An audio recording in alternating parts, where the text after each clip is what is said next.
Now, hi, ladies and gentlemen, and thank you for, I guess, you're really giving me some participation views on Facebook, and I appreciate that. And I want to spread it out to YouTube and Rumble on this show, the Dave Emmons Show with Strange Reality.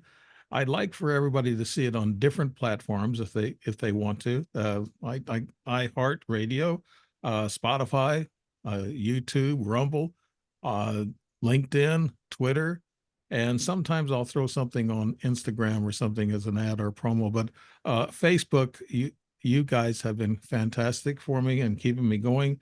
Sometimes you feel like you're banging up against the wall when you're talking about certain subjects like UFOs and sciences and things of that nature. A lot of people haven't caught on to anything. You know, there's 50% of the people who don't believe and 50% that might believe.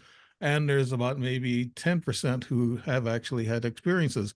I try to get those people on the show, the new experiencers, and I try to talk to them. Sometimes they kind of bomb out before we make it to the showtime, and they get kind of scared or whatever. But I think that's normal for people when they first start exposing their stories to people, and their families are probably and their friends are probably the worst ones on them. They say, no, don't go forward.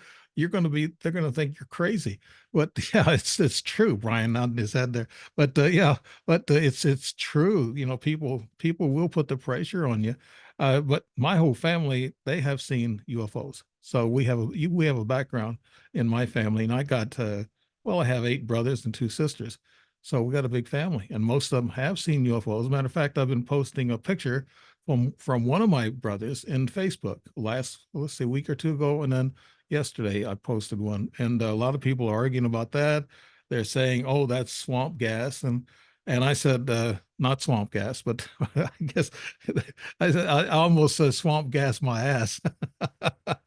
So, and then somebody said it was an eclipse. An eclipse at 7:30, almost 8 o'clock in the evening. I said no, and they said Venus. I said no. This thing was moving.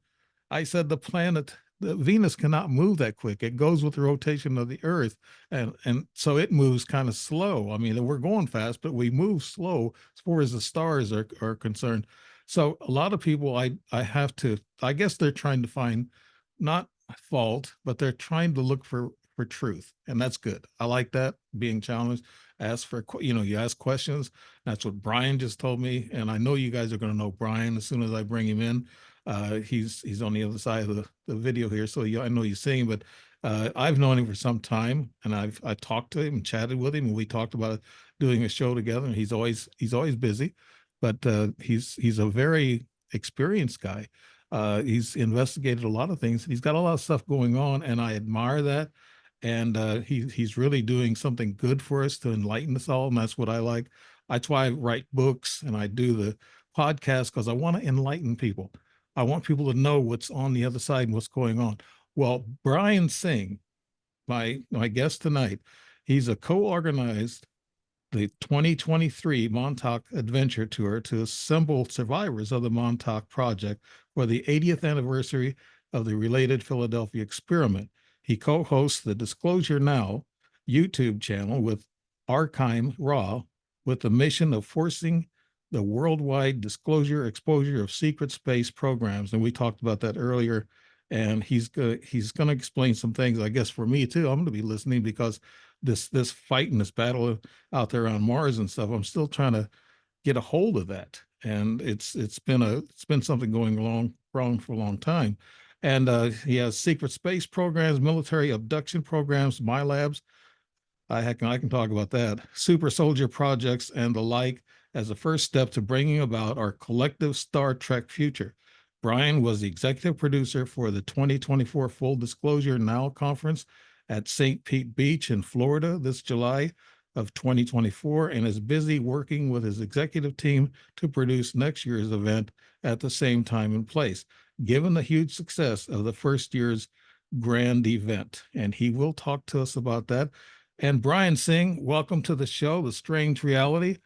And I'm sure you're going to give a good show, and I'm interested. I've been asking questions, and there's things that I want to know about. Could you tell us just a little bit about your background, other than what I just said? You mentioned about your dad and everything else. So talk a little bit about that, and then we'll go right into that disclosure project. I'd love to, and that was a wonderful introduction, Dave. Actually, one of the best ones I've had to date. It's an honor.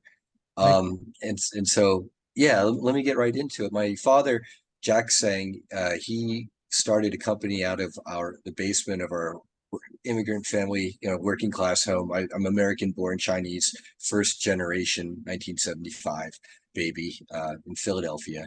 And he started Tseng Labs, which was a company that made computer graphics chips and boards back in the 80s and 90s and helped to revolutionize the computer graphics field. And he pioneered overclocking first on graphics processor uh, chips, which was later people took that and did overclocking on motherboards, and people are now familiar with that term. But he was the one who kicked that off. Um, that afforded me the ability to get a biochemistry degree from Occidental College out in California. I wanted to check out the other side of the country, see what Los Angeles was like.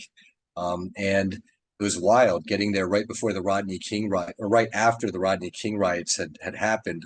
I was getting ready to go out to California with this idyllic thing in mind, and all of a sudden people are rioting. We're about to be going to. I'm like, oh my gosh, what's going on? But that biochem experience or degree, I briefly went into the biochem field in the Southern California, then moved up to the San Francisco Bay Area. Didn't like that, but I went into organizing, full-time volunteer organizer, rose up to the level of operations manager with a physician organizing group, organizing medical doctors to do medical advocacy and things like um, taking on not just hospital corporations who are not paying their taxes because they're nonprofit charities, but taking on the government entities that are granting the nonprofits to the corporations. And in doing that, stopping hospital corporations from shutting down hospitals by jeopardizing their nonprofit status. you. And so things like that, organizing and learning how to do that from a totally volunteer, ground up basis, using all the best of the organizing skills and methodology from all the other movements. Learn all the best kung fu and karate and MMA you can in organizing, and apply that. And when I call it the scamdemic kicked in, a lot of those hospitals that I fought to save Oh, turned in. I want to advise the platforms. This is for entertainment purposes. Yes, this is all entertainment purposes only. And, Imagine it's a movie now. and Yeah, it's I'm not sure if that word gets flagged. it's the opinion of Brian and Mhm. myself. And so we're just having our opinion, and it's for recreational purposes and entertainment purposes. And Brian, go ahead. I just had to make that No, little of course we're disclaimer. stroking the algorithm. Yeah, Nice algorithm. yeah, Nice algorithm. Don't hurt us, YouTube. We love meta and fake yeah. news. Okay, so um, and wait, Taylor Swift is not a psyop. Right, anyway, um, um, but yeah, a lot of those hospitals that I'd fought to keep open and turned into places that were not helpful to the people by administrating certain cocktails, and that's all as far as I'll go. And at that point, fled the Bay Area, moved to Northern Nevada to become a prepper. And around that time, I'd already seen there's a great podcast. I love plugging all of the podcasts and journalists out there. I'm going to be singing the praises of strange reality onto other podcasts, just like I'm going to talk about Journey to Truth with Tyler Koala and Aaron Kuhn. They got struck from this platform, went from like 80,000 subscribers overnight, gone to like having to move over to Rumble. Now, I don't know if got like 3,000, but that really hurts. Yeah. A lot of work and time and energy. But seeing they were interviewing people who were survivors, giving testimonies, talking about 20 and back time travel programs and secret space programs, including with Tony Rodriguez and other people. I just too many to name their names right off the top of my head right now. But that kind of woke me up. That going to Contact in the Desert last year, reaching out to James Rink when he was organizing a trip to organize Montauk Project survivors. We'll go into that during the show. And I co-organized that with him. And that really opened my eyes, all of that, to the reality of secret space programs and hidden technologies and people being shushed in deep underground military bases and all the things for entertainment purposes only, of course. No. Well, And Brian, yeah, what you're talking about is, I think you've done a fantastic job. You worked in the civilian sector in the hospitals, and you tried to make things better for people. And then you are survivalist, and then you get into this disclosure project, and you're trying to make people see what the truth is. And the truth is our opinion right now for the platforms, and so we have to just say it like we know it, and see it. And I know there's things that you have found that I need some convincing on too. And we talked about that earlier, but I have to open myself up to that, because you have to have your consciousness all together. And Brian, you talk about this background that you've had that actually attributed to what you're doing now in disclosure. We talked about this Full Disclosure Now conference. We brought it up, and I said, "Oh, you have Louis Alessandro and Dr. Greer," and you said, "No, I don't have the typical guys that are in this. You have different people." Could you explain to myself and to the yeah. audience? And let me screen share here. I'm going to bring Okay, you to the website of my conference. Let's see. Um, Full Disclosure Movement.org. We held it just this last July at St. Pete Beach in Florida. yeah, Uh, I'm gonna let yeah, you share. Go ahead and share. I yep. opened up the share. You can do it. You Okay, excellent. Okay, so it should be up on the screen right now, or do I have to, come back? you have to And I'm you going to have hit to go to your screen files. share. Okay, gotcha. Screen. Okay, sharing now. Got it. Here There we you go. go. Now bring Okay, your file. So, yeah. So this is a website. Here's the real life Serrata Beach Resort. well, that's not Right there. Yeah, we hold we've got the galactic main stage and the solar, the secondary stage, going concurrently up here in the resort.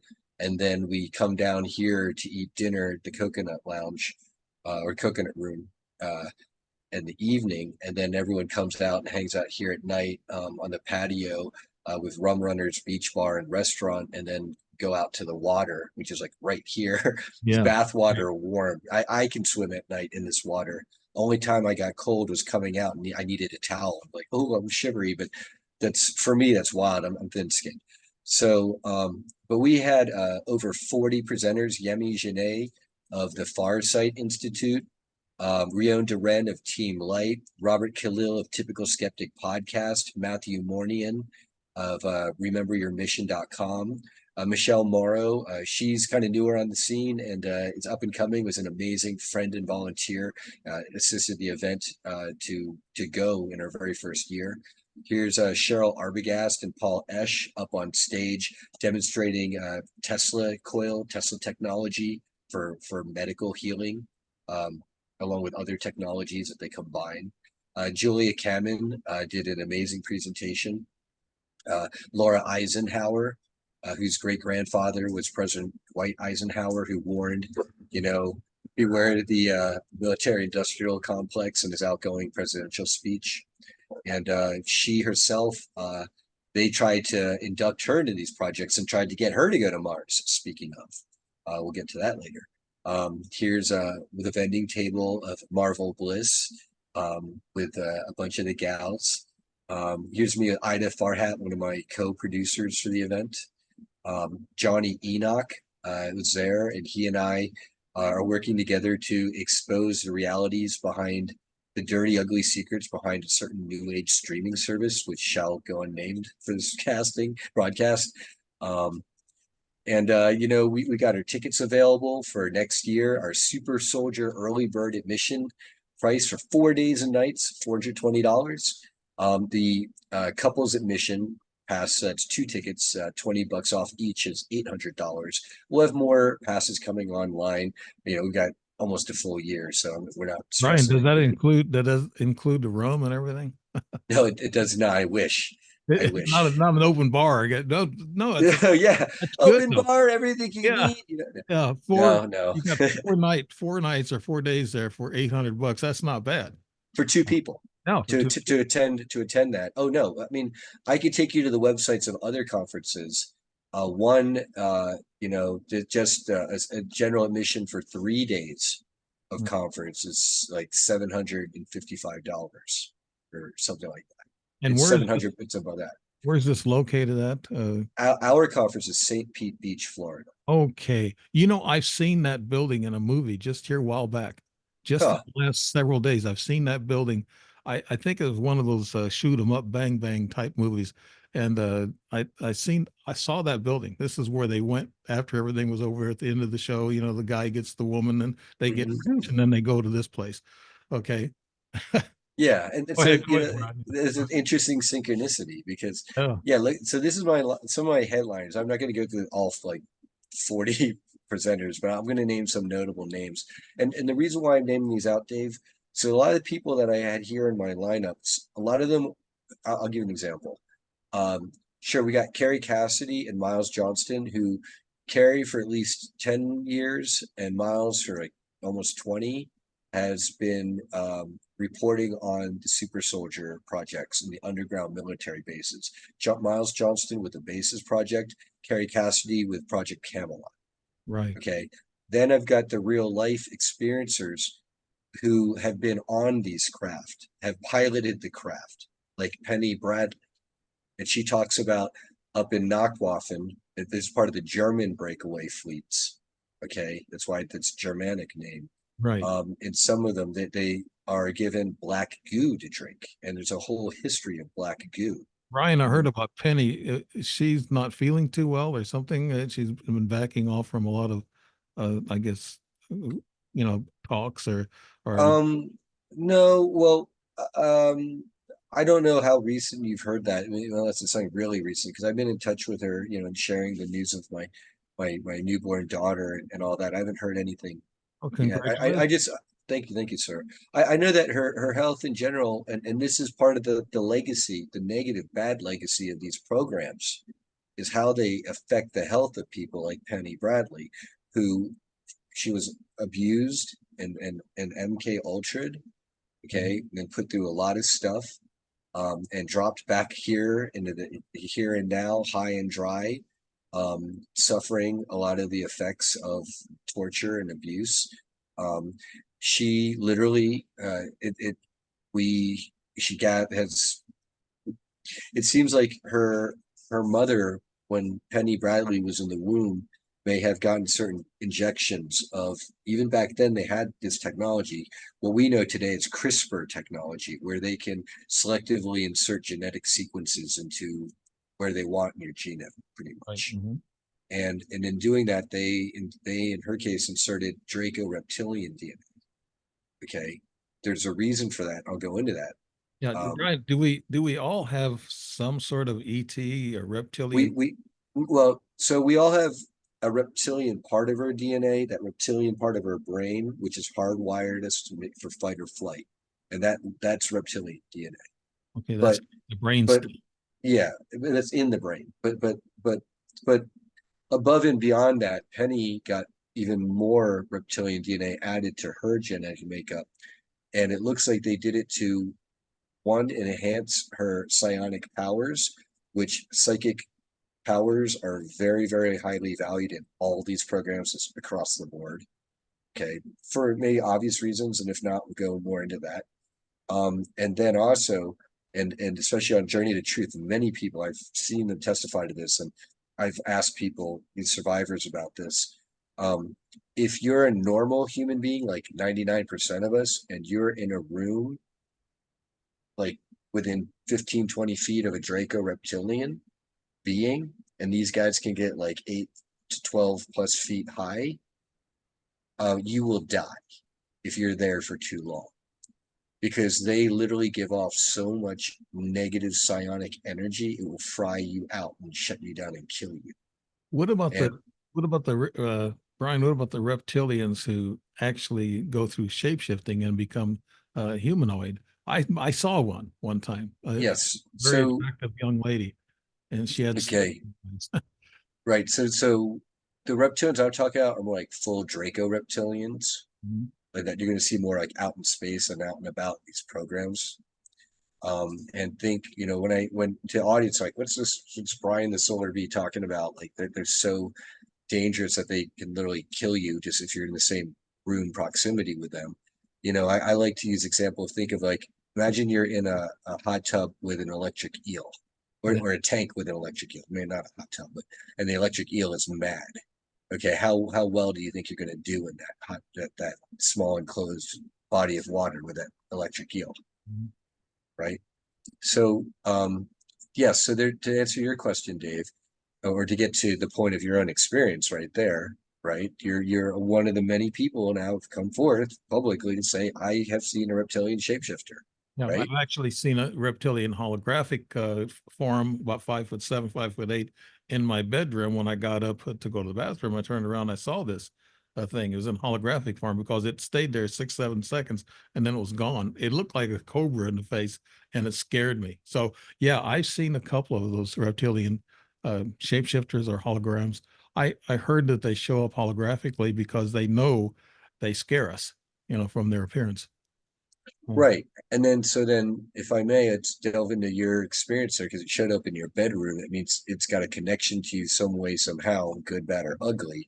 Yeah. My question is, did it feel like a friendly encounter or a negative encounter? It felt like a positive. It felt like it was a feminine ET, and it Okay. it could have been the one. I looked on my notes, and it was 2 weeks back when I met this gal in this nightclub where my brothers and I were going to sign a contract to play music there.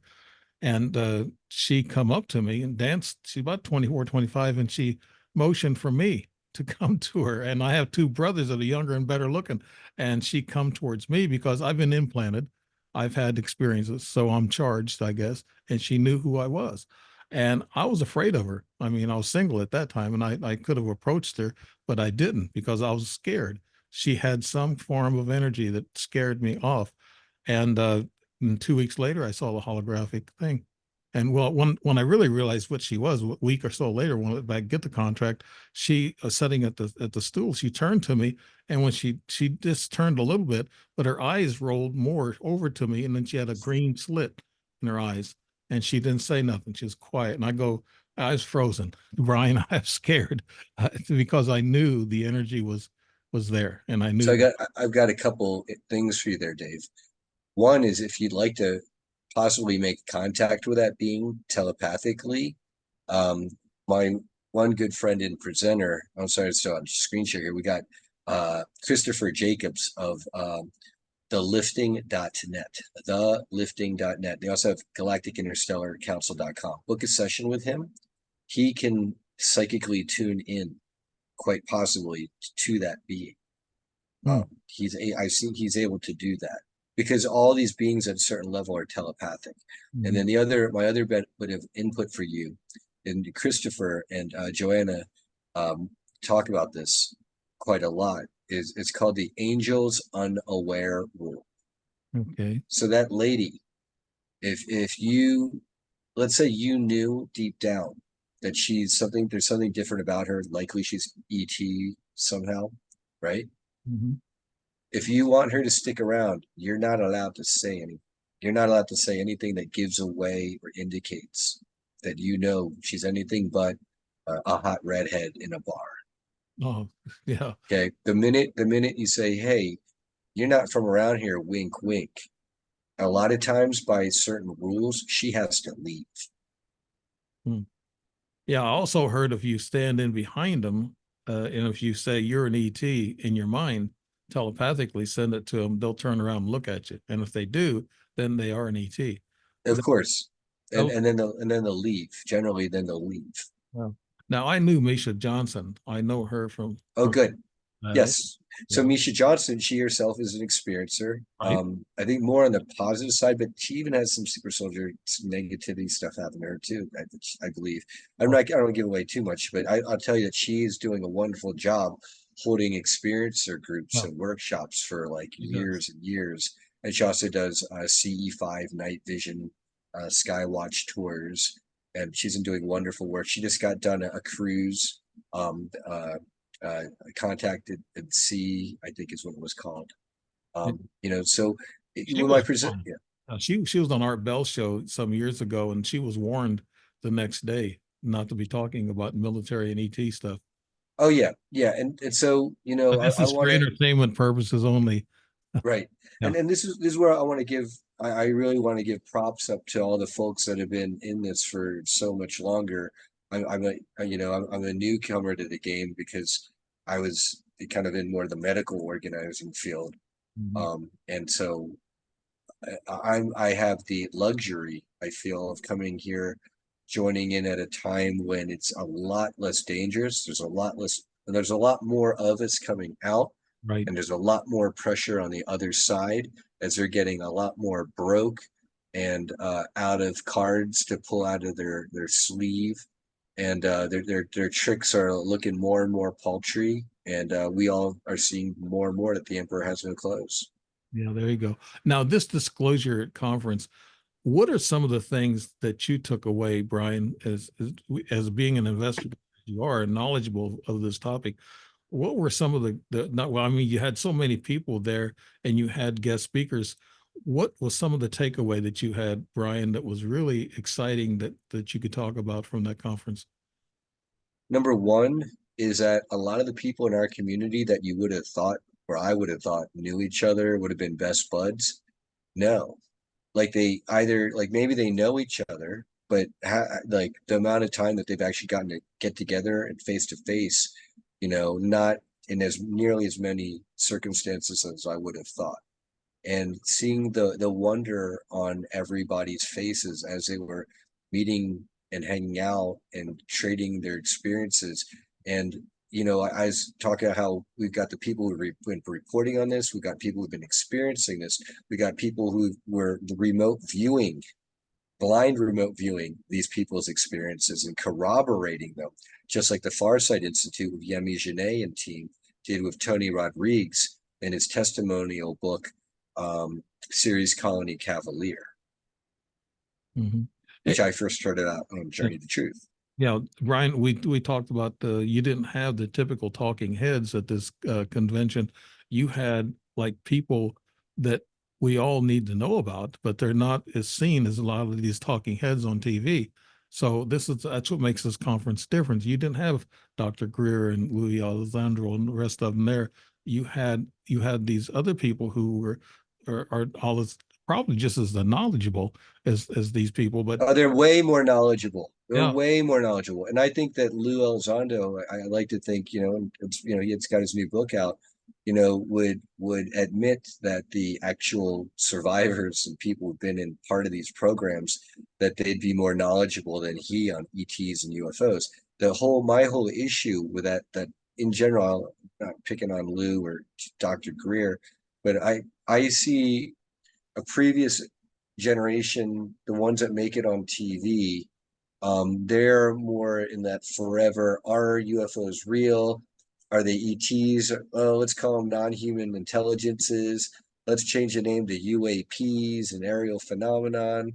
And it's always this kind of like water torture drip thing.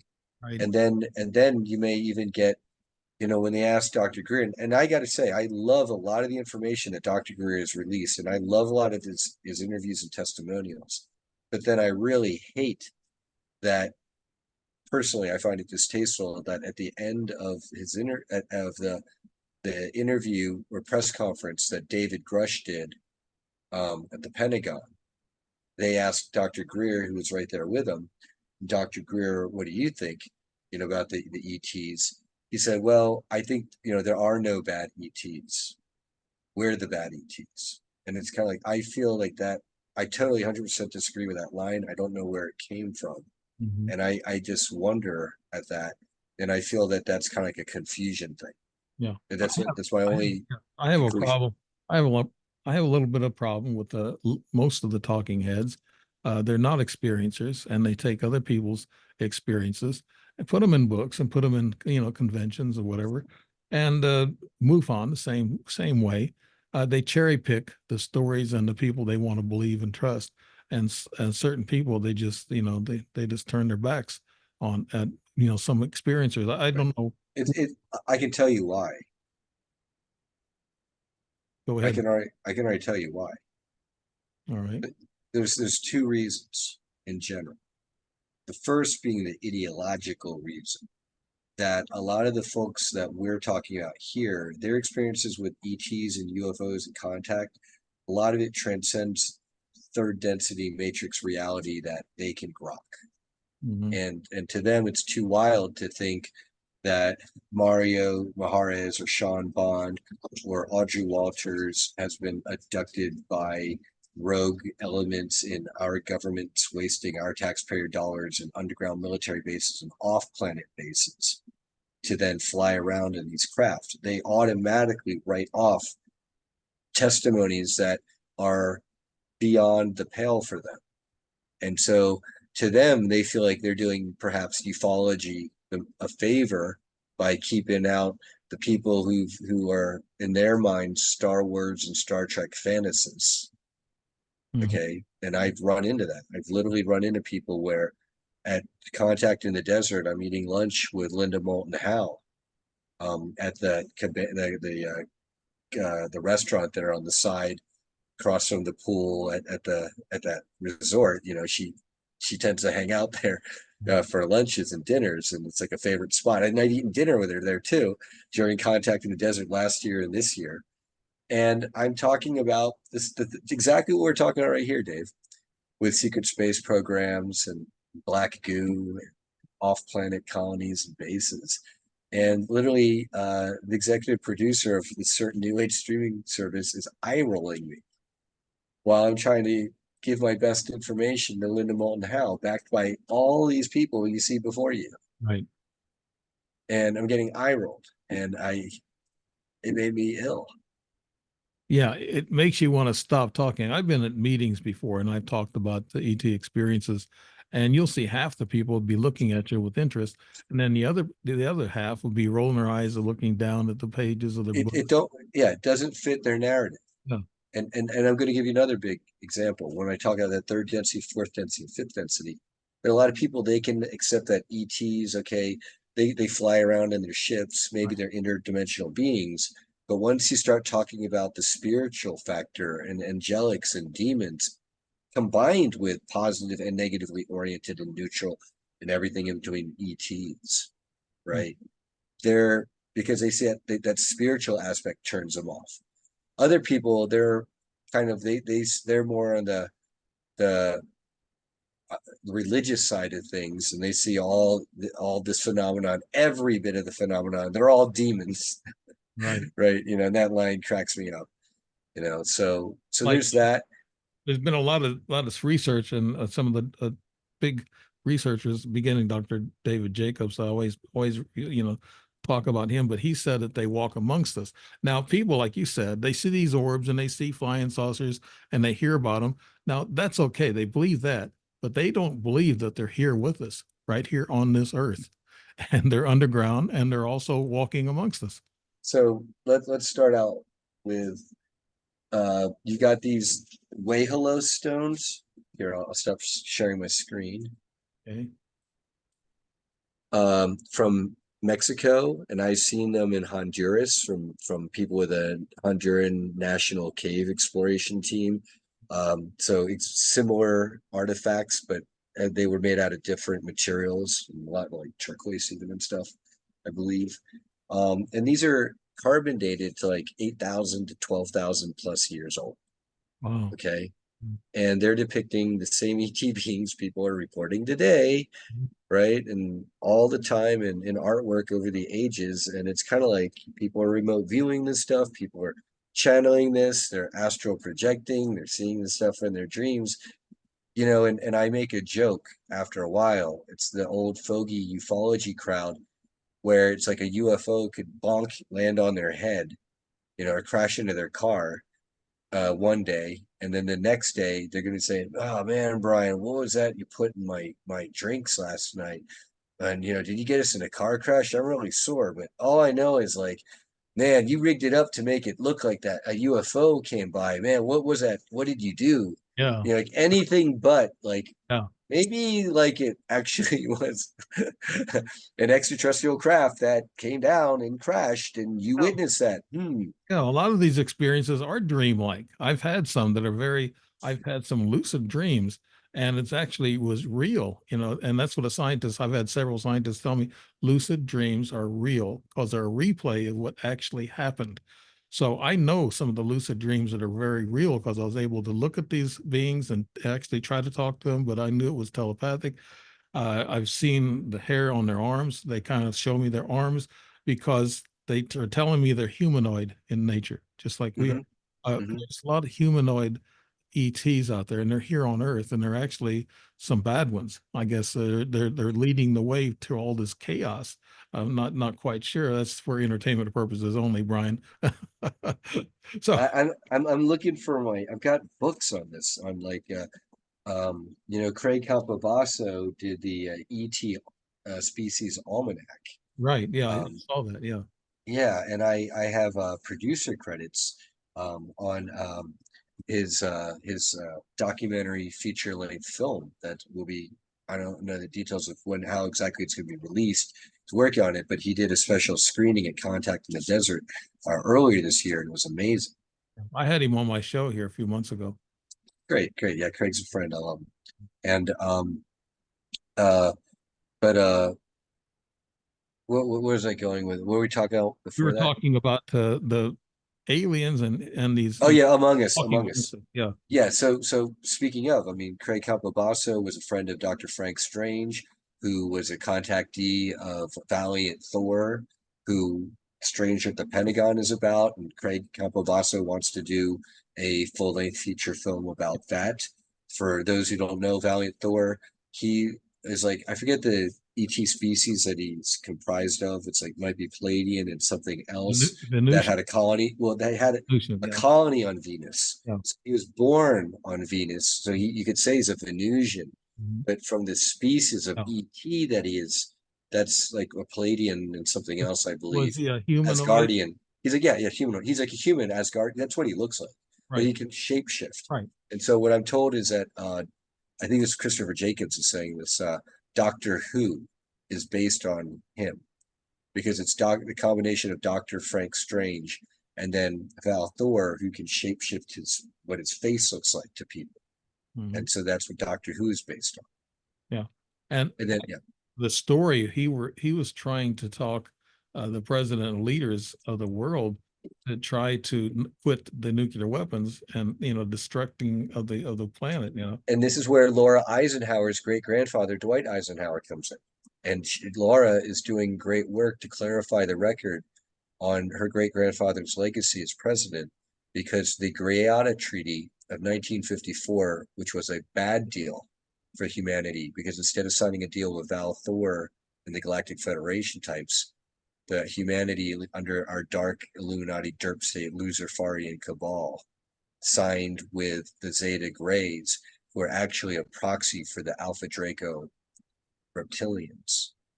And that's where we're getting into this whole history of ET abductions and more people, and then leading into the deep underground military bases to the black projects and the cloning centers to the off-world stuff, Right, and going to the moon and Mars and Jupiter and beyond. Oh right. my. The military has all kinds of caverns and safe places that they store things and they go to and they Mhm. operate out of. And Let me we, give you one. yeah, Let me give you one. all right, You've seen the TV show and movie Stargate? yeah.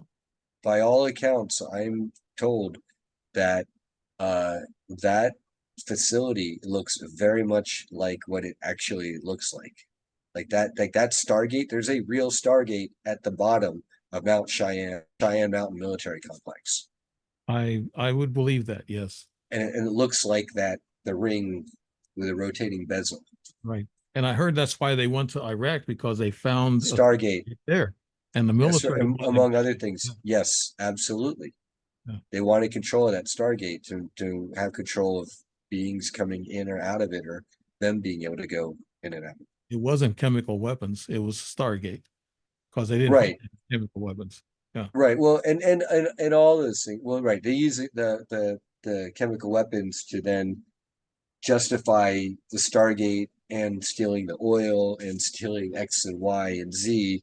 And then from there, they also had the Project for a New American Century, with Bill Crystal talking about taking over that whole Middle Eastern region and building a pipeline across the from the Caspian across to Europe, and then making zillions, and then dominating that to create the new American century.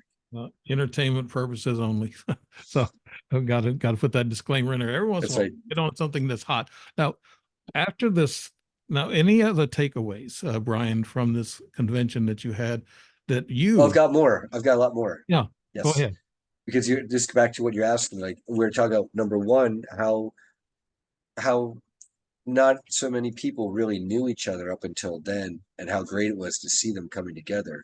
Then another was, and I was already looking forward to this before the conference, the idea of getting people together and combining their modalities of healing and psychic ability to then, like, imagine, Dave, like, not only did we have Christopher Jacobs and Joanna Michaels through their contacts and guides and higher benevolent beings tuning in and even connecting directly. Direct is even better. The being that perhaps reptilian, or they're not necessarily reptilians, and they have that side slit eye thing going. I understand. But whatever. And who knows that lady? I mean, for all you know, her agenda wasn't positive, but hey, so fair warning if you do try to contact her telepathically. But then you also have other people who can tune in and remote view that person on a blind basis, or someone even consciously getting to remote view it with a monitor so that they can try to establish contact person remote viewing basis. Yemi Janae, she do it more on a blind basis, and she's powerful enough. She blind contact that person. Yeah. Was there a lot of meditation and consciousness talked about at that meeting also, Brian? And are you a good meditator? Can you meditate into, seeing things? No, it's funny and it's a joke, and I kind of put out there in the community because I just whine and moan about it so much, about how I'm surrounded by people. Like when we were on the Montauk adventure tour at Camp Hero, where literally it's like what the Stranger Things TV show's based on, but they never give them the credit, especially the survivors of this real life atrocity. They're seeing like um, Sasquatch forest people around when we're outside in this barracks area and then a roundabout with like in nature there at Camp Hero, and they can literally see the Sasquatch beings. Or at the Rebels of Disclosure conference done by Journey to Truth earlier this year, I think it was. People could see Sasquatch, like it was at night. We were around a campfire, and off to the edges were more of like the little camp houses were, where like then you had the trees going off into the Pere Marquette Lodge in the forest area. They could see the Sasquatch. Like, oh look, not only is there like a big one, like do they have a smaller, like a juvenile with them too? Like two or three people, like because I'm surrounded in these conferences around people where they have their third eyes open to the point where they can visually see this stuff, or at least sense it, right? And I'm like, I can't see any of it. Now I could see, or so I could hear the tree knocks, and I thought I heard like kind of like a weird like a hoot or a howl. Okay. At the same time as these tree knocks and people seeing what they were seeing, you know. So the one thing I did see was I shook David Copperfield's hand once when I went with my parents to see a show he did, a magic show at Atlantic City, because I'm from the East Coast, back at the New Jersey Shore, back in the day. And when I shook his hands, his eyes turned jet black, like he like in like a horror. Wow. He must have been Yeah. one of the elites, the elite Well, he's Hollywood well, elite also. Yeah. yes, because he's one of these who's apparently signed an agreement for fame and fortune, and to get certain abilities and powers, which really are parlor tricks at the end of the day for fame and fortune. But at the end, I'm not going to say you can actually sell your soul literally, but you can really make a bad deal, and at least in this life, and maybe lock you in for several down incarnations down the line into really bad deals. Well, they talk about Lady Gaga and Taylor Oh Swift yeah. being connected, and Taylor Swift had a relative or something that looked just like her, and she Yeah. must have been some kind Well, of. it's not a relative that looks just like her. It's she is a spitting image of Zena LaVey, who was the wife of Anton LaVey. And like it, like literally spitting image, and anyone can go online and look that up. Yeah. And it's either like, so a lot of people suspect cloning or something else. Yeah, I think, and also Taylor Swift has actually made some gestures on stage. They Oh, would, all the time. yeah, That's, reminiscent of devil worshiping or I whatever. mean, she dresses in outfits like the devil, doing videos dancing in blood with also the same exact satanic imagery that vigilantcitizen.com has done an amazing job exposing, among other websites. Okay, now let's go. If you're done with the convention, have you put out everything? Let's go to the Montauk thing briefly. Yes. Yeah, yeah. Well, actually, and it's related because Okay, I've got the survivors of the Montauk Project, several of them, right. on my at the event. I named, for example, Arkeem Ra and let's see, Christopher may have been at Montauk as well. Like Susan Long. Um,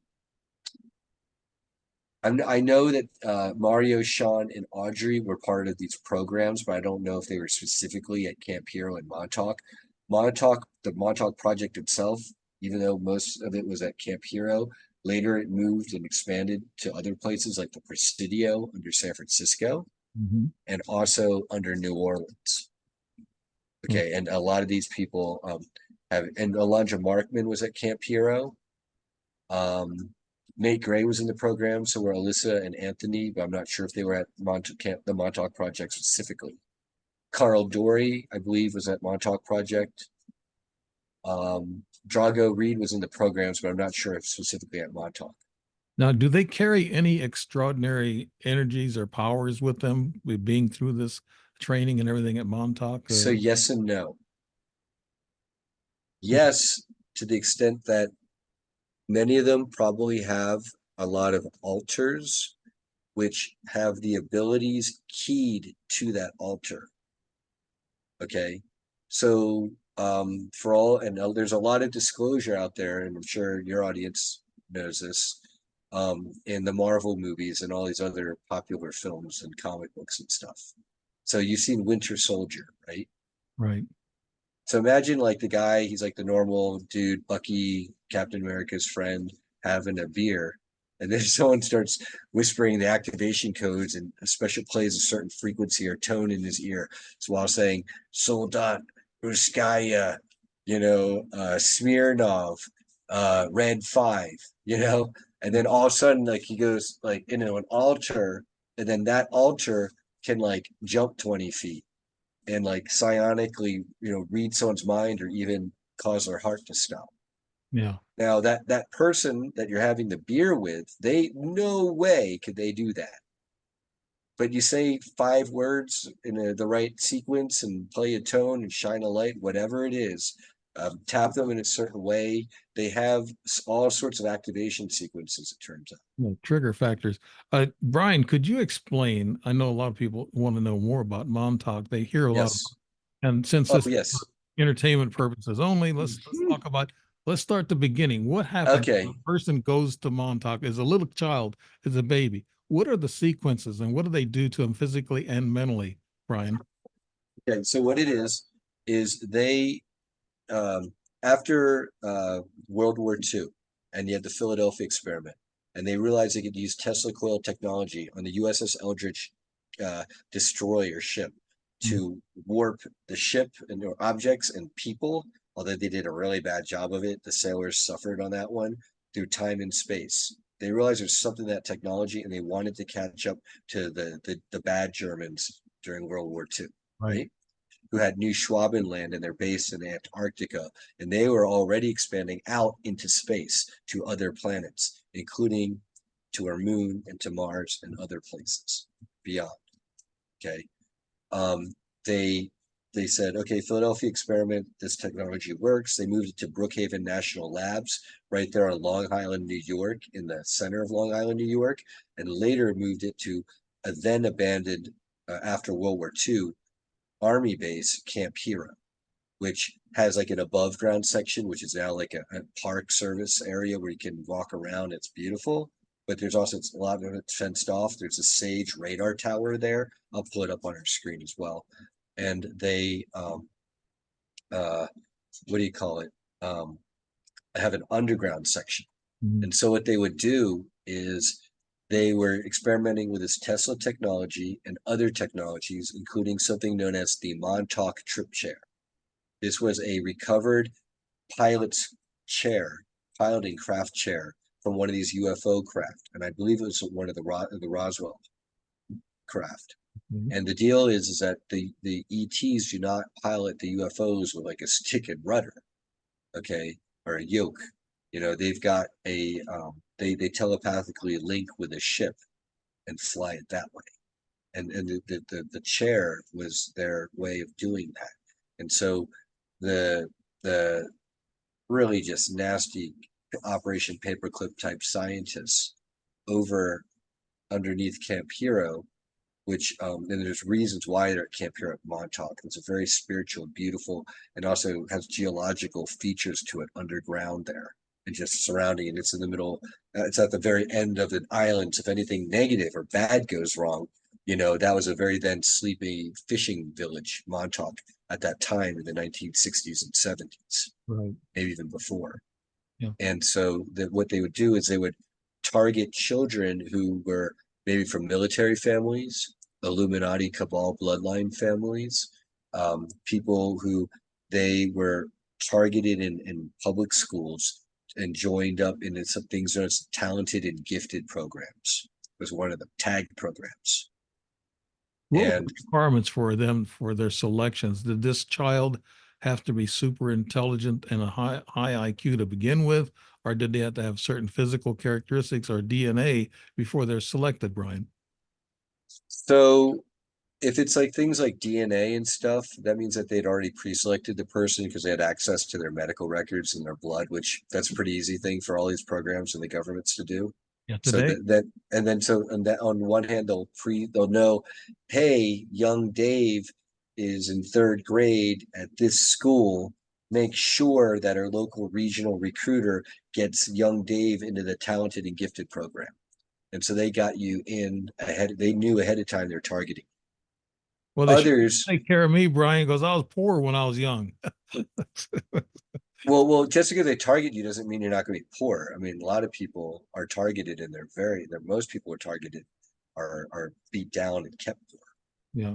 They don't want, and the reason why is if you're in the programs and they're using alters of you under mind control, it seems that the person, the you in the here and now, the more beaten down you are and able to be put in a dissociative mind state, the easier you are to manipulate and to maintain and keep in the programs for longer. Mhm. And that's part of why people's programming, it seems, breaks down as they get older. Is whoever, we gain sovereignty, and that programming, it doesn't make sense, and it breaks down even in the subconscious levels, Now, and there's all sorts of reasons. these people don't see the day of, they don't see the the sun, or they don't get outside much. They're always underground in training. Mm. They're being transformed, right, Brian? So yes and no. In the case of Montauk, that did occur to a large extent, where a lot of times they're kept in cages as is their childlike normal bodies, and they would be pulled out of their cages and beaten and tortured and all the terrible stuff that I don't want to get us flagged. And then other times they would be strapped into the Montauk trip chair, and maybe they were able to do what they were ordered to do in that chair, and by use of all the technology and the rituals and all the stuff they were doing with that kid in the chair, sometimes with other kids surrounding them to provide psychic energy to whatever they were endeavoring to do, that kid in the trip chair might die trying to open a portal on the wall for everyone to go through to go to a place. And so what Arkin Ra, he calls it Montauk 1.0, was this whole phase where they were just figuring it out, learning how to open up portals. learning where the portals went and all sorts of stuff, just like shown in Stranger Things. But what they don't show in the TV show Stranger Things is they show, oh, they were opening a portal the upside down. What they were really figuring out was Montauk 2.0, how to open up portals to go to specific times and places to mess with humanity's timeline, to put us all in a negative trajectory timeline. That's where things like the Mandela effect come from. Yeah, you think that's where we're at now, Brian? I mean, with everything going in chaos. Where we are now is this is the ascension. So part of the disclosure movement is to get the truth of all of this out there so that humanity can make informed choices, okay, and choose. Every one of us, we get to choose through our own free will. It's universal law, source God, thankfully, to either take the ascending Christed timeline, which is like think of a spiral that's spiraling and spiraling and spiraling up and out and all the way up to heaven. And then there's a false Metatronic fake timeline, fake Christed timeline that's been piggybacking this whole time, except instead of spiraling up and out, it doesn't make it past a certain break point, and then recursively, like in the Ouroboros, snake eating itself, recurses into nothingness. That's why they always say that there is no time. The present, the past, and the future is all on one line. Yeah, or I think of a big ball. It's I'm kind of thinking, I'm hard. thinking like a big ball with Yeah, like onion layers. that's what they call eternity, and I can't grasp that. I can think about it, and they like, where's the end of space and time? There is no end. It's infinity. So it, like you said, it recycles. And Now, that's just physical space and time, Dave. That's oh, not even to get into interdimensional and where we go parallel. after we pass from this body, that's where we go. Now, you have a lot of survivors from Montauk, so they didn't kill everybody, right? They just erased their memories. Well, this is a deal. A lot of people died because they got strapped in the chair and they didn't have that certain ability, and they were literally a sacrifice. So that's why, and that's literally tens of thousands of people, by the way, in the tens of thousands at least. I'm being told by multiple. It's crazy numbers, but I've heard it's that many. Yeah, for Um, entertainment purposes only, right. we're missing a lot of people today.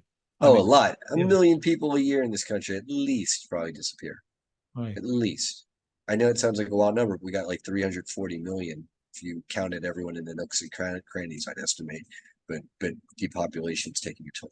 Well, Anyway, the U.S. um, has the most missing people. If you look at all the countries together, like India has a lot of missing, and these are facts and figures. This is not for entertainment. This is actually for it's facts and figures of missing people around the world and different countries. I saw the map of it, and they said the U.S. has the most, and it was kind of hard to believe that we don't have the laws to control these people that are missing or taken, Brian. David Paulides in Missing 411, Yeah. he's reported and found out by literally knocking on all his doors and calling and writing letters and emails that the National Park Services, they don't keep track of people going missing in their own parks. They don't keep track of numbers, so they won't release it. Same with the FBI. The FBI does not. The one number like the FBI and CIA, they don't keep track of and release, at least, but they don't even claim to track it, is the missing persons. Mhm. That's really interesting that of all the statistics for them to not count. I mean, CIA, they put out literally the CIA World Fact Book every year, I believe it is, but they don't keep track of that. Yeah. So, and it's obviously why. But so there's part of that. Part of it is that what you have to understand is this, Dave. When they are strapping people into this chair and then finding that, oh, wow, this kid can actually manifest things in the chair, maintain an open portal, manifest gold that'll like at least be stable in our reality for a certain reasonable period of time that they for their needs, that person is very valuable. Oh, wow, this person, they can do remote viewing, and they can opening portals is one of the number one things it looks like that the other side wants the ability to do. Really, it's portaling, but there's other sort of things. Kids who, when they're psychically or psionically or genetically activated and put in an altered state in an enhanced body, okay, they can transfer your consciousness. So part of this consciousness transfer, and they use the trip chair to also affect a lot of that stuff. Um, that person can shoot fire from their hand, where they could they'd have the psychic psionic power of that trip chair to be able to shut down someone's heart from across the world. That's Okay. why you see these heroes. They have these heroes. What do they call the Magnificent Eight or whatever? And they got the like Iron Man and all these other heroes that are able to shoot fire and electricity and plasma out of their hands. And this is where they get some of those ideas, maybe. Uh, Well, actually, it's not maybe. I'll share my screen right now. Mhm. Let me see. Share screen, sorry. Share screen. Sharing. Okay. So Nate Gray, there's a comic book character named Nate Gray. Nate Gray, when he was younger, looks a lot like what this comic book character looks like. There's a reason for that, guys. Mhm. Nate Gray has met people who some of those superheroes in the comic books are depicted off of. And he's been to it was kind of like an aviary. Like there's literally a project that's called the aviary where they're hiding all these ET type species and things. But this was more for like um, a hospitalized setting for these super soldiers, many of whom are depicted in different ways in these comic books. And he's met some of these characters, or they've approached him in his youth, looking like some ways and talking about the comic book scenarios, looking like kind of like that person, asking him mind probing or probing questions to see what he remembered and what he didn't remember. Right. Okay. Yeah, I know And that ETs erase your memory with light. I've actually saw them do that when they walked me across the room and flashed a bright light in my eyes. And then of course Oxford and a lot of these universities have come up with experiments and said that they can control your memories and they can take your memories away or they can add memories with light. They're using yeah. light the transmitter. Uh at when these Oh, people actually, and real quick, I got okay, one more okay. anecdote related to what you're talking about here. Because Okay. this part of my conference is bringing the people together is that they have mutually supportive testimonies, even though they've never met each other before, Hmm. which to researchers and investigators love it, right? Arkim Ra, part of his testimony in these projects is as you get skill and training and get older in the programs, and now you're telepathic and you're clairvoyant and you've got a danger spider sense and all these things. And they've got time travel. So now you've got time traveling super soldiers in altars and different bodies being sent around on all sorts of missions. I know it sounds crazy. If Arkeem has testified to this, and I've cross-examined him and been on many shows now with him about this. Where he's talking about he and another person in the programs were assigned for a time being to bodyguard JFK. And he literally has memory recall of being with JFK on bodyguard duty, just kicking it with JFK, hanging out, literally drinking whiskey on ice, and reading and smoking cigars and reading Marvel comic books back in the day and laughing their asses off because the way they would depict the bad guys and put in make them look stupid and funny colors in the comic books, and Right. how they would insert every now and then an inside joke that only someone on the inside of these programs would know about. And then Andrew Basiago, he's talking about jump gates to Mars. He's the one, the arc reactor or arc rooms, aeronautical repositioning chambers or jump gates, going to these places and in the same time frame. Mhm. Now, I guess you just said something here a while ago that kind of helps me think about time traveling and all these teleporting ways and these uh what they're doing with these people with Montauk and putting them through this chair and having them open up portals and for time travel. I'm connecting that we're going from Montauk now to these space soldiers. And we talked about that earlier, which was it's hard for me to comprehend, but you just said something about the time travel and these Montauk young people going through these portals and time traveling. They're time traveling to another time when they have these space wars. Could you make sense out of that for me, Brian? Okay, so there's all sorts of different situations. Um, it may be that uh, there is some race or civilization somewhere out there that doesn't have to be in concurrent time. You knew they existed 2,000 years ago. Mhm. Okay. And so, um, why not portal to that planet at that time, to that specific place to grab whatever it is that you want to grab? They literally kind of depict this somehow in Star Trek, where like they like the one of the newer Star Trek movies, like the first reboot, where they go to like a planet and they're supposed to be doing it for good purposes, but like they like steal an ET artifact out of they go to a planet and there's this native race and they go into that race's temple, steal their main artifact out of the temple, and then have that race chase them with the artifact to get the race out of harm's way for some disaster that they already knew was going to happen ahead of time. Okay, so that would be considered a positive time travel mission. Okay, the negative time travel mission would be that artifact contains information on how to make some terrible weapon, and they're going in to go grab it and bring it back to reverse engineer, or Mhm. something that could be good or bad, and they're grabbing it to make it bad. Like these space soldiers we talked about, I don't know about mentioning names, but this has all been for entertainment purposes. We're talking about these people who serve on these fighter UFOs, and they're fighting the reptilians, and the reptilians are supposed to have control of a lot of planets, from what I understand. Okay, okay, so if they're fighting reptilians, then that's kind of a good. For me, it's an interesting scenario because my understanding is most of the secret space programs, as far as I know, are under the control of the Illuminati secret space program, which is negative.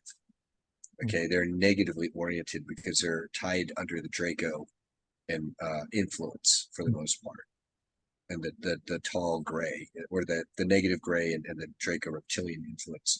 So then, if people are super soldiers or they're having recall of fighting reptilians, can you give me a specific example? Because, like I said, most of the people in these programs are having to serve under the reptilians, so it's hard for me to.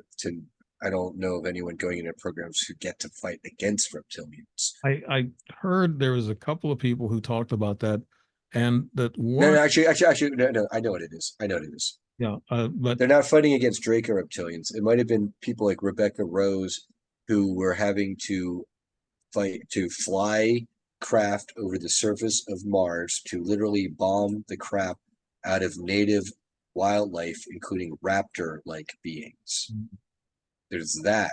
I so that's one recall. That's and her testimony is consistent with in the programs Susan Long and Arkim Ra both remember being on probably Mars, having to fight or hunt down rather the ant people on Mars who are related to the ant people here on Earth, like Clifford Mahudi of yeah, I forget which tribe you spoke to. yeah, Um, they're petroglyphs. They got drawn. Yeah. right, and up there in Mars, in addition to the raptors and the ant people, you got the giant spiders, who the ant people are telepathically linked to, because telepathy is a language of the universe. And David Bowie's Spiders from Mars is also literally about that's where that comes from. Because there are spiders on Mars, because David Bowie is part of the programs as well. And you're going to find out that a lot of celebrities have also been inducted into these programs. Everyone from Shirley Temple, Marilyn Monroe, Janis Joplin, uh, Tom Cruise down here is an alter or clone of Gabriel Kruger of the Kruger is uh, they're one of the main families or a dynasty families of the secret space programs for the breakaway colonies out there. What I'm doing is trying to make sense. I know you see I'm doing this with the time travel. When these people go through these portals and they go and they fight, they serve 20 years or something like that, and And then then they come back. come back and they don't remember much, just vague. Right. It's So all wiped. and they don't age. Is that right? They don't No, age. they do. What happens is, and it's really crazy to wrap my mind around, but think about it like this. Let's say I got kidnapped in a 20 and back program right now. Okay. I could be living my life right now talking to you, but there's a version out there of me that's kidnapped. And Okay. the way it works is, and when you time travel, it's like, can you go back in time and kill your grandfather? The answer, it seems from its programs, is yes. But what that does is it creates a parallel split timeline. Okay, but then there are timelines themselves are conscious. This is according to John Whitberg, who's also part of these projects. And he's got a free ebook, The Man with Periwinkle Eyes, out there on scribd.com. It is amazing. Okay, for free. And what was I saying about the programs? John Whitberg's testimony and time travel. I'm talking about the families involved in the space program. I guess they're like Yeah, they've got altars. So they're famous people. Oh yeah, but the example of if I had been taking the program. So there's a version of me talking to you right now. There's another version of me that is somewhere in an underground base somewhere. right. And a lot of back in folklore history, they always call them Vordog. That's a Swedish name for doppelganger, and that's Yeah. Okay. it's a double of you. And I Yes. just told you a story of me being doubled out west, and I Yep. had two incidents that really proved that something was going on. So they are doubling us in a holographic way, but a Vordog is kind of like it smells like you, looks like you, talks like you, everything just like you. And they ran into this in the, I guess, in ancient Europe, not ancient Europe, but back in the 1300s, whatever, where all these stories come from. They actually would walk past their twin or their somebody that looked just like them, but that person would disappear after they see him. I heard the old saying is, if you see your double, you're going to die. That's Yeah. Well, there's a kind of lot, sad, Brian. Yeah. but there's a lot of superstition, and there may be many reasons for that. One might be there's a superstition, a thing, a paranormal event where someone maybe sees a double or a vision before they die, and that happens. Yeah. There might be the more paranormal Fortean phenomenon where that's kind of like a double that's meant to fool other people while the real you is kidnapped away. Okay. Let's move on to another topic I'm very interested in. I want to get your input on this. Targeted individuals, Brian. Could you tell us a little bit about that? Yeah, so a lot of the people who are in these programs are targeted individuals because let's say if I'm in a program and they've got a version of me that's kidnapped and is being tortured and abused, and they're putting in altars and they're doing all sorts of stuff and splitting my consciousness and creating soul fragments. And then you've got the normal Brian in the here and now. Okay. If the normal Brian in the here and now, if I'm like um not being targeted and kept down, and like I've got recall of like, wait a second, I was on Mars and this happened to me and happened to me, and if I start going and blabbing, okay, that upsets our whole apple cart. Okay, so That's what I was call. thinking about targeted individuals because I sometimes feel like I've been kind of messed with, Oh yeah, subjects, and I'm a TI, and I had people yes, tell me that, and I have had strangers following me and watching me, and it's weird, it's scary, and sometimes you just want to give up, but you don't want to give up because I think that's what they want you to do, and I'm saying of this course. They openly on all there. Yeah, yeah, Brian, could you every tell? every one of these programs, even the Men in Black. I mean, the not like the Hat Man, the shadow people who show up and scare us as children at night and give us nightmares.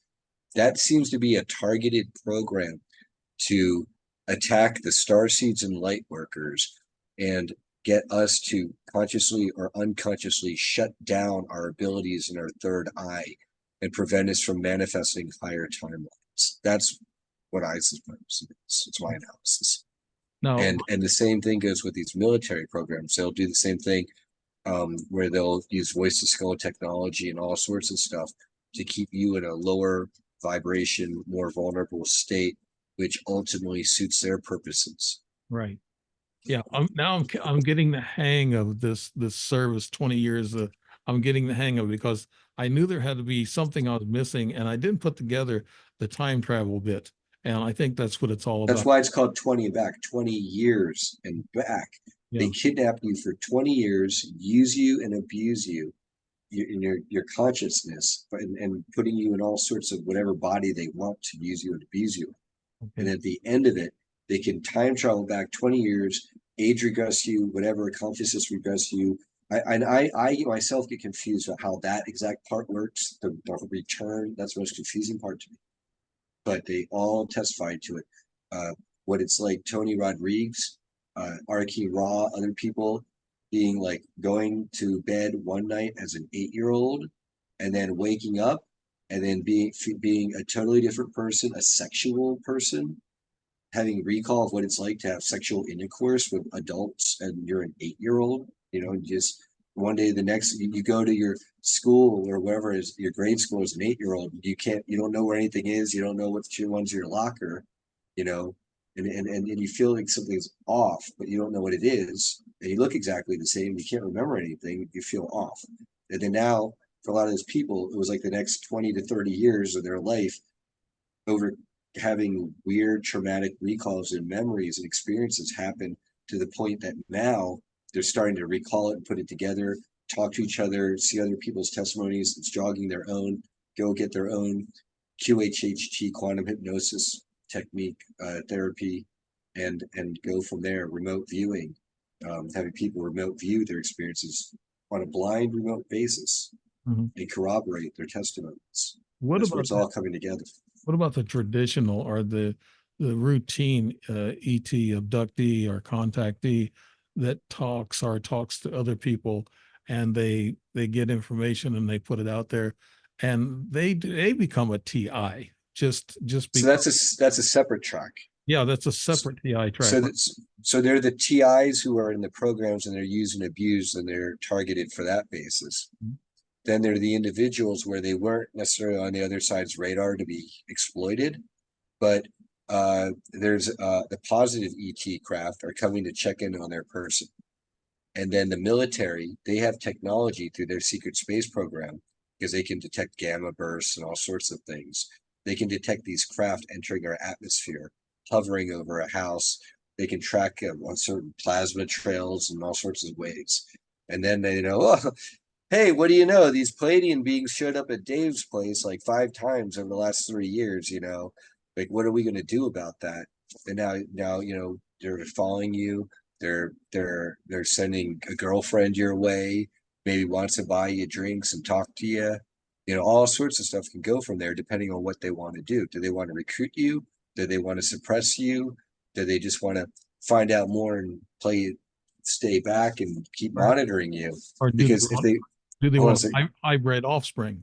hybrid offspring, or if they keep monitoring you, maybe try to shoot down the people coming to check in on you and get some nifty new technology. Now, what Audrey Walters says, and she's a contactee of the Galactic Court System, and by extension, the Galactic Federation types. Okay, because I'm still trying to figure out who they are. But she says is the reason a lot of people they scoff at this idea. They say, and I used to scoff at this idea until I had this understanding, thanks to Audrey. How can ET come all the way across the vast expanses of space in the known universe or interdimensional travel and then get shot down from our military? I'm going to tell you why. Because the positively oriented ETs who are willing to play by the rules of the Galactic Federation and honor the Prime Directive, okay, and not harm the evolution of our species, humanity, by inadvertently exposing themselves or dropping technology here that they shouldn't. They're only allowed to enter the Earth space with technology at a certain level. It's not allowed to have any weapons. It's not allowed to even have much in the way of defensive shielding. They're allowed to come here, but they're coming here in the equivalent of pleasure yachts. Okay, so it's one thing to say, how could the secret space program of the Earth shoot down a Palladian military craft? Probably not. Maybe not. I don't know. Maybe. Maybe not. Odds, I will say, are 50-50. But could they shoot down, say, the equivalent of a pleasure craft? I I bet they can. Mhm. And then Now, that's what all the crash recovery teams like Clifford Stone and all the rest talk about. yeah, we talked about my lab. That's a military laboratories. A Now, military abductee. yeah, is that a takeoff from the Montauk Project, the my lab? It's all related. Targeted individuals and my labs, often people who are targeted are also abducted by the military into these projects and programs. So that's where you're starting to see that ecosystem build up, Dave. And as this, you start to see the ecosystem from the ground up. Now, all this stuff I'm talking about, like Mars and its different colonies and space travel and inner Earth, it's going to start to make more and more sense because it's like a Polaroid picture developing. At first, it's blurry, but as more details fill in, Right. after a while. Yeah. I've been told by several people that I think are in the know. I don't really know. You don't want to ask them directly out, but they said that, Dave, a lot of your ET abductions, they may have not all been ET. They could have been my lab. And Yes, that happens too. and this is for entertainment purposes, and this is for my opinion and whatever Brian says. But we're talking about this in an entertainment type of way. We don't have, I don't have the real facts about that at all. But What I would say is this, Dave. This is how we would classify these. Okay. The more horrendous and torturous and longer the experience is, like just in a bad way, the more likely it's either a military abduction and they're masquerading it as an ET abduction, or they're negative ETs. now, can Okay. these people be invisible and walk through walls just like an ET?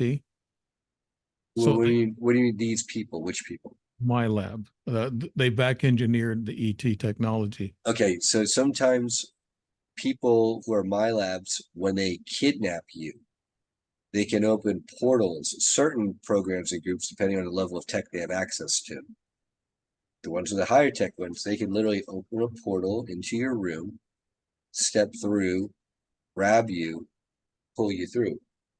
People, some of these people in these programs, it may be that they can activate a portal, play a certain code or frequency or activation code, and you, because you're one of these people who have MK Ultra alters, you go into activation mode, and then your program just get up and walk through the portal yourself, and your conscious self the next day or whenever is none the wiser.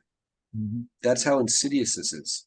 Not only can they wipe your memory, they can give you screen memories, and they can also program you. Yes, yes, I know. I've seen and felt a lot of different dreams, and some of them make you feel awful when you wake up, and some of them make you feel spiritual. I've had a lot of spiritual encounters, and you mentioned spirituality a while ago. Let's get on this last topic before we close out. Exopolitics. What can Yes. you tell us about that, Brian? Yeah. Well, from our great friends, at the Farsight Institute and many others like Audrey Walters, I've gotten a really good, at least my opinion, idea in Elizabeth April's YouTube channel and many other people, kind of good idea of what's going on with Earth right now. Okay. Earth has had the Draco reptilian influence on it, influencing humanity for the longest time. And because the reptilians were here before anyone else, pretty much, that's why the Galactic Federation types were never able to just kick them off the planet Earth. That's one answer to this age old question of, well, if the baddies are here, why don't they just get kicked off? It's because they have a right to be here in certain ways. Mhm. Okay.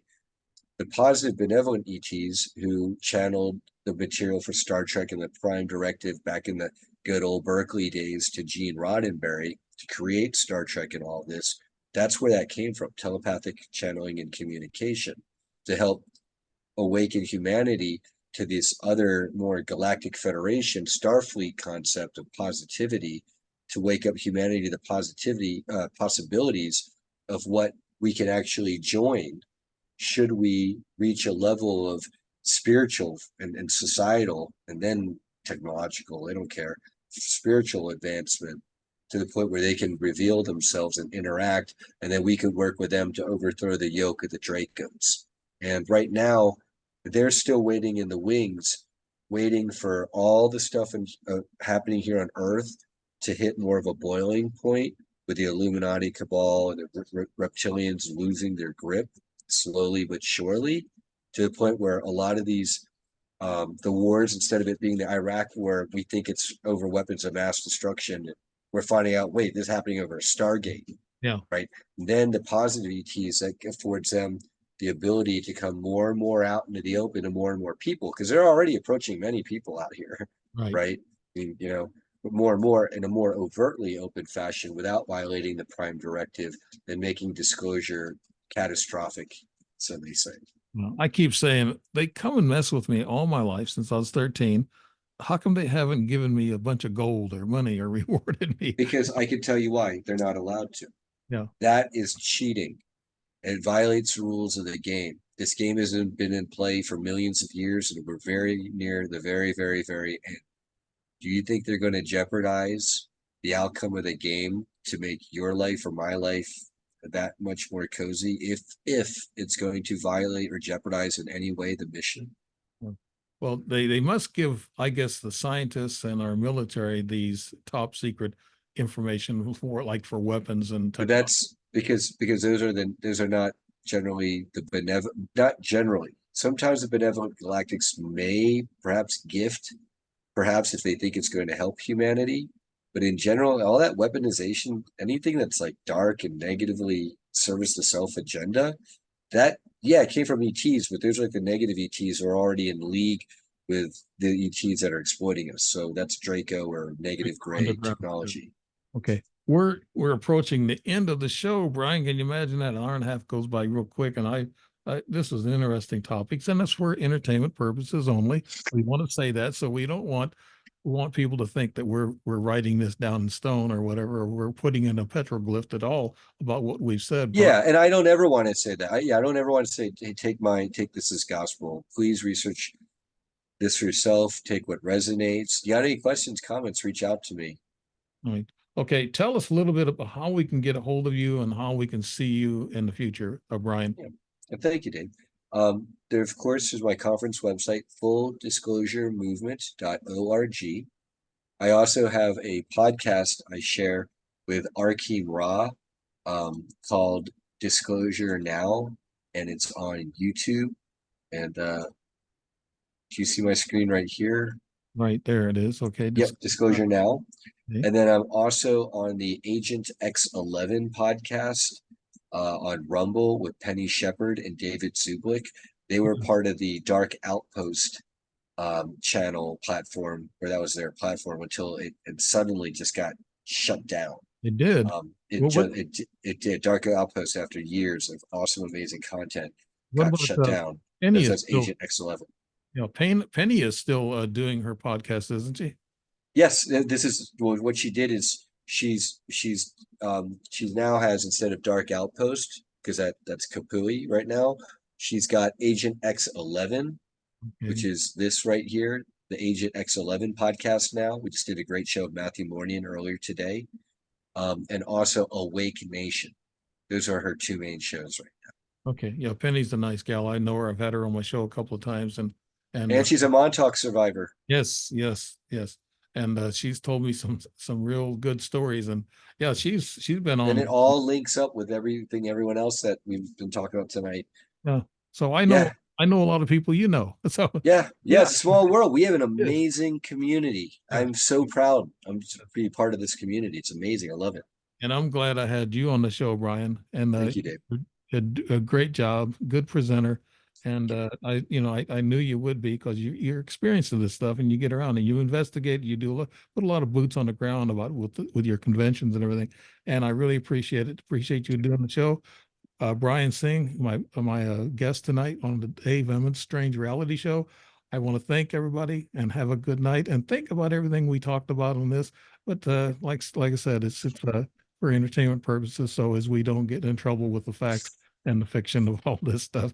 So, nice algorithm. Nice algorithm. There you go. Okay. There you go, Brian. Thank you so much, Brian. And I think that people can enjoy the show. Good night, everybody.